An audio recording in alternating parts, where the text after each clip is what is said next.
Experience the journey of being a football manager. Build your club from the ground up.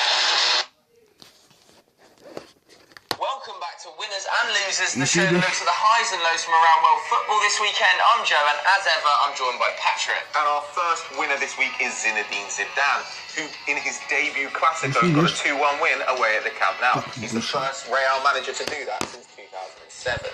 Joe, what did you think? Yeah, it was a great performance and a great day for Real Madrid. There was a lot of pressure on them going into this because obviously Barca kind of walking the league a little bit. Yeah. But Real really performed. Casemiro did a great job in holding midfield, kept the MSN really quiet, and I think on the day actually, I think Madrid's star performer was Marcelo. He pushed Dani Alves back all day. Messi was having to drop deep, and that summed up. He almost plays like an advanced left winger. Well, as usual, yeah. He kind of thinks he's a number 10 and played like one yesterday. But Gareth Bale had a goal ruled out, and for a moment it looked like Real were going to kind of have the win that they deserved taken away. Yeah, definitely. It wasn't just Bale's goal being disallowed that seemed fairly strange this game. I mean, Sergio Ramos should have been off the pitch after about 20 minutes. He, as usual, Ramos up to his old tricks. I think he's the second most booked player in El Clasico history now, behind Hierro with 19, and he's had 21 career red cards.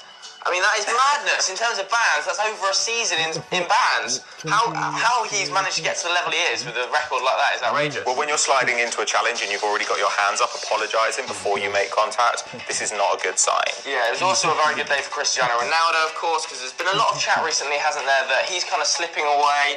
Neymar's starting to come to the front a little bit more, along with Messi. So I think it's a great day for Ronaldo and a great day for Zidane. Our first loser of the weekend is Rafael Benitez, who Newcastle's side lost 3-2 to Norwich, and then he went on to see Zidane win his first Clasico. What a bad weekend for Rafa. It's been horrific. I mean, like, Steve McLaren was able to beat Norwich this season, and he beat them like 6-2. Steve McLaren's a horrible manager with no talent at all.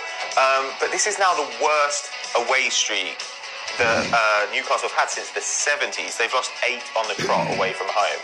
Absolutely horrendous. Yeah, I mean, I can't see them staying up now at all. It just doesn't seem possible. They've got 7 games left, and they're really tough fixtures. They've got to go to Southampton and Liverpool away. They've got City and Spurs at home. So the last 3 games really for them are Swansea, Palace and Villa. They've got to take 9 points from.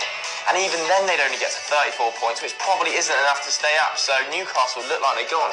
Well, they've bought all this attacking talent, but they're not actually getting a lot of goals out of them.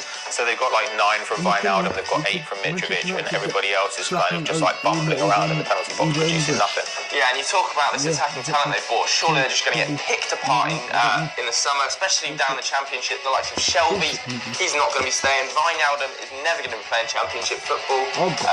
Ayoze Perez as well, Mitrovic too. So it looks like Newcastle are now gone. Rafa Benitez has had a horror show this weekend, but what we want to know at home is who's actually going to be the bottom 3 and in what order. Let us know in the comments below. Our second winner of the week is Norwich, who managed to beat Rafa Benitez's horrible Newcastle side. Now they're 6 points ahead of Newcastle and 4 points ahead of Sunderland. Joe, are they going to stay up this season? I think they are going to stay up. It's almost inevitable now that one of the North East teams is definitely going to go down, so I imagine 2 of them are going to go down. But this was a great day for Norwich. It was a real 6-pointer. We talk about that as a bit of a cliche term, but this was a massive game.